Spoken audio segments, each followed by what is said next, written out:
everyone, we're back here again with Kyle Eilerman. You can find him on his channel right here, or on many other channels. Well, now let's get to the MCU Epic Ranking 2018.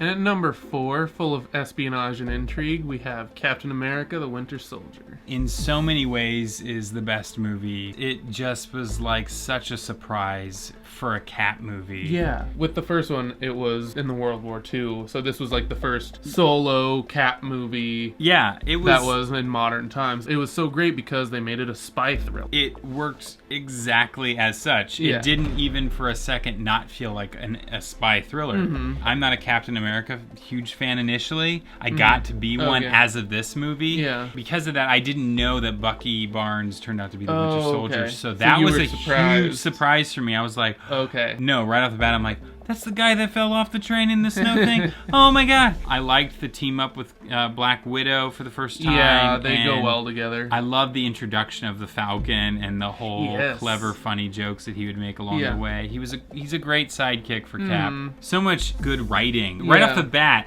it starts with him jumping out of this plane from the sky. Yeah, doing the boat scene. And the flips, and it was the first time you really see him really cool with the shield. It wasn't just, I'm throwing this and it bounces, and I have a gun, but it was, I'm throwing this and using part of it to flip myself through the air. And I love how they still tie it in with the original movie. Like, it's still very much the sequel to the first film, even though it's completely out of time. Yeah, and then another underrated character I love in it was Frank Grillo as Crossbones. I mean, he wasn't really Crossbones yet, but he was just the, well, I like the whole Hydra thing, it was such a cool flip whenever they found out that Hydra was infiltrating the whole thing. That shook up Marvel's Agents of S.H.I.E.L.D. like hardcore. Which was perfect for that show. That was when the show got good. It really was. Yeah. Some of them were just seriously, hard to like choose from. I've many times said Winter Soldier is like a perfect movie.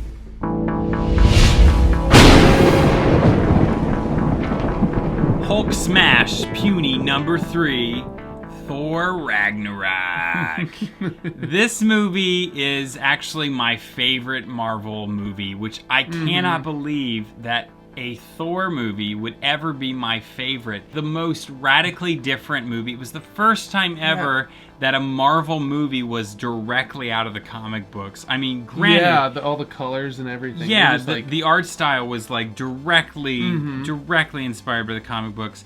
And it was several different comic books just jammed together in a weird, beautiful masterpiece. And it's just hilarious. Every single scene, even the dramatic ones, have something funny thrown in there. Yeah. And Taika Waititi, whom I love so much, love everything he's produced. It's such a weird choice, and I loved it because Ragnarok is a dark story. It doesn't have a lighthearted, witty, any of this stuff. It's just dread and death and horror. And they made it lighthearted and fun. Probably the most lighthearted and most fun. Yeah. Such a fun movie, and I love how drastically different it was from the first 2 Thor movies. It's just, they're not even close. Oh, to not the same, not even. And such an improvement, and just all the jokes were landing perfectly. It's so funny. Korg. Yeah. Korg is the best. And Jeff Goldblum. Jeff Goldblum was Jeff Goldblum. Yeah. Yeah.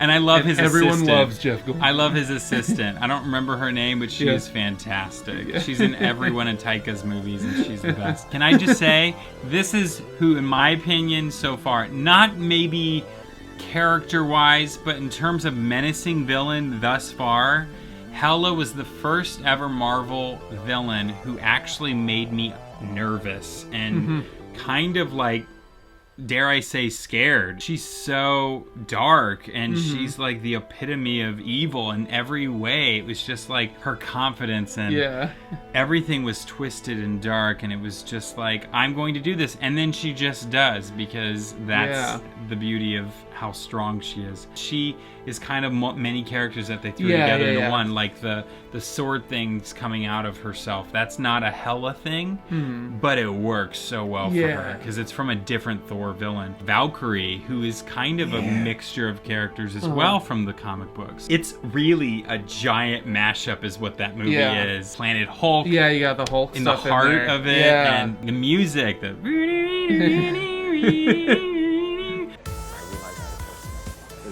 It was so great. It was ridiculously colorful, and they completely broke the mold of whatever Thor used to be. Which I know you love his hair, but it was cool that they just was like, this is a new Thor. I do obviously miss his long hair. Mjolnir is weird, but at the same time, in the comic books, he gets a different hammer, so we'll see what happens later and down the road. The first time seeing that, when it's like short hair with swords, I'm like, what is this? What is this? Turns out it worked. It's I could watch it 100 times and not get bored of it.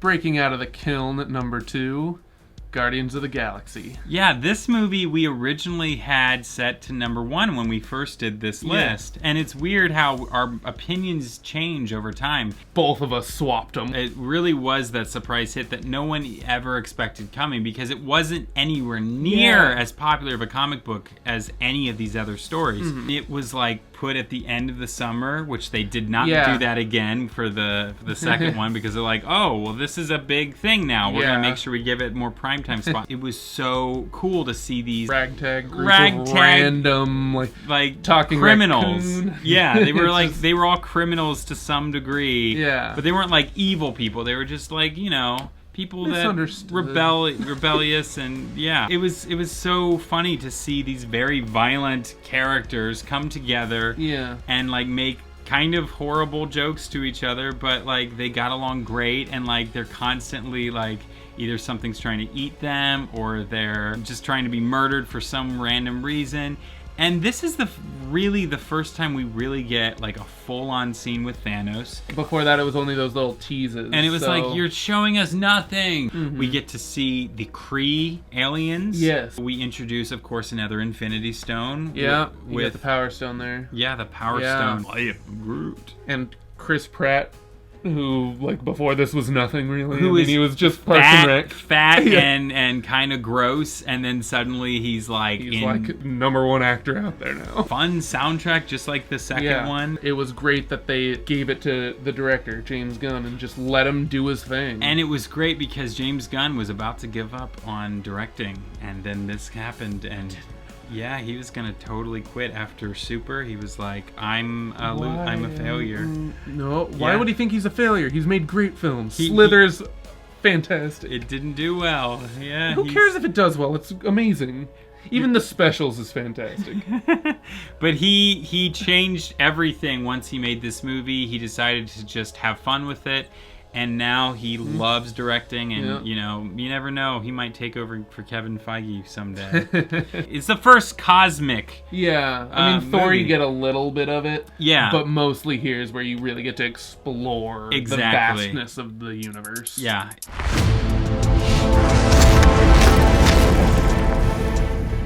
Let me do it again. And of course, assembling in as number 1 is The Avengers. Almost the spectacle of it. I'll never forget being in the theater when I first saw that. It culminated. I just remember it was that shot. Yeah, it was historical. It had never been done before, ever. In anything like that had ever existed in a movie. It was just, this is weird. They're all together. I didn't understand why they went with Cap's suit the way that it was done. It was a weird cartoonish. It was a weird cartoon, not in a good, fun Thor Ragnarok kind of way. Just a like cheap Walmart Halloween costume. It was weird. It didn't matter though. It looked cool to see all these guys in one place fighting these aliens in New York. Bringing Loki back as the villain. Loki's always fantastic. Was actually one of the best parts of the movie. He was gruesome and violent, and he was definitely a villain. By the end, it's like, he's back to being old Loki. He was truly introducing us to Thanos. There's this big baddie that Loki is serving. Who is this? Iron Man is in this movie, and it's not called Iron Man. And it totally was history making. And it was the first time we get to see the current version of Hulk, which was like, Yes. oh, they finally got this guy right. They finally like 100%. This is the Hulk we've been waiting for. It's also like it's pretty great too. I mean that they brought Joss Whedon in. Oh yeah, you know I love I love that alone. And that was the conclusion. Wasn't it fun? What's yours? Like I don't know how to continue that. Hey guys, thanks so much for watching! Sorry, that caught me off guard. Hey guys, thanks for watching. Yeah, please like and subscribe. And click that bell to be notified of future episodes. Yeah. Let's actually film an episode. Film that, yes.